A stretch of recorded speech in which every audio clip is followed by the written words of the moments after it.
Torah describes how the Jewish people leave Egypt, come to the Red Sea, how the Red Sea parts and they go through it. The Egyptians are drowned in the sea. They sing their famous song, and now they are truly free of the servitude that has happened over the last 2 centuries. But there's one interesting little fact that the Torah points out, that when the Jewish people left Egypt, Vayikach Moshe et atzmot Yosef imo, that Moshe took with him the bones of Joseph. Many, many decades, centuries ago, before Yosef had passed away, before Joseph had died in Egypt, he said to his brothers, one day Hashem is going to redeem us. And on that day, please make sure that my bones, that my body is taken out of Egypt and is taken to the land of Canaan, to Israel, where it will be buried in the town of Shechem. In fact, Yaakov had actually promised Yosef that he would give him the town of Shechem as a burial site and a place where his tribe would live. And this was a promise that had been made, but had been made a long time ago. And all of the people who were there at the time had passed on. And on the eve of the Exodus, Moshe remembered this promise, that Yosef had said, please, when you leave Egypt, take my body. The problem was 200 years had passed. Where was Joseph buried? There wasn't a communal Jewish cemetery.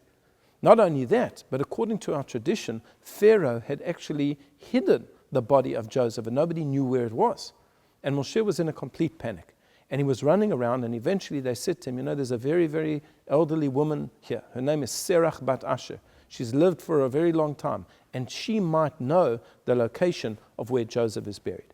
And so Moshe went to the house of Serach bat Asher, and he discussed it with her, and he discovered that the coffin of Joseph had in fact been sunk to the bottom of the river Nile.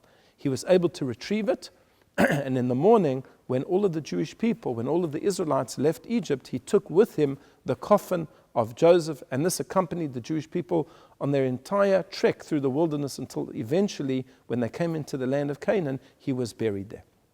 Now, why does the Torah tell us this point? And the Midrash says as follows, Vayikach Moshe atzmot Yosef imo, that Moshe took the bones of Joseph with him.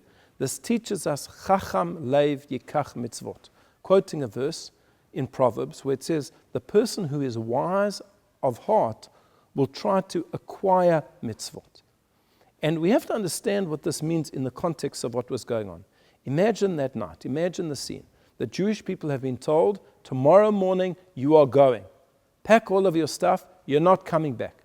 It must have been completely crazy, anarchy. Everybody was running around to get suitcases and to get animals to carry their things. Nobody had time for anything.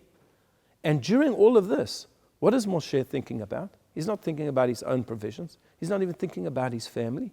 He's thinking about a promise that was made long time ago to take Joseph's bones out of Egypt and to bury them in Canaan. And so while everybody was concerned about themselves and their own needs, Moshe was concerned about fulfilling a mitzvah. And that's what the verse means, Chacham leiv yikach mitzvot. The person who's wise of heart will go looking for opportunity to do mitzvot. You see, very often we relate to a mitzvah as something that we have to do. The time comes to do it, and we have to do it. It comes Sukkot, we have to build a sukkah. We have to buy a lulav and an etrog. In the morning, you have to get up and go to shul and put on tefillin. When the mitzvah comes about, we'll do it. But here King Solomon is telling us something else. It's not that. The Chacham leiv, the person who's wise at heart, goes looking for opportunities to do mitzvot. Don't sit back and wait for them to come to you. You must go out to do them. That's what Moshe was teaching us. I want to have the opportunity. And even when everybody else is concerned with their own needs, I want to take that opportunity to go out and to find a mitzvah. And if we look throughout Jewish history, we will find that these were the great people. The great people were not the people who waited around for mitzvot to come to them. They went out of their way. They would look, is there a poor person who needs to be taken care of? Is there a bride that I can help to get married? Perhaps I can set up some type of a communal organization that will assist people. They didn't wait, they went out and they created those mitzvot. And this is the lesson that we learn from this incredible story of Moshe. Don't wait around until mitzvot come to you. Go out and grab them. I wish you a Shabbat Shalom.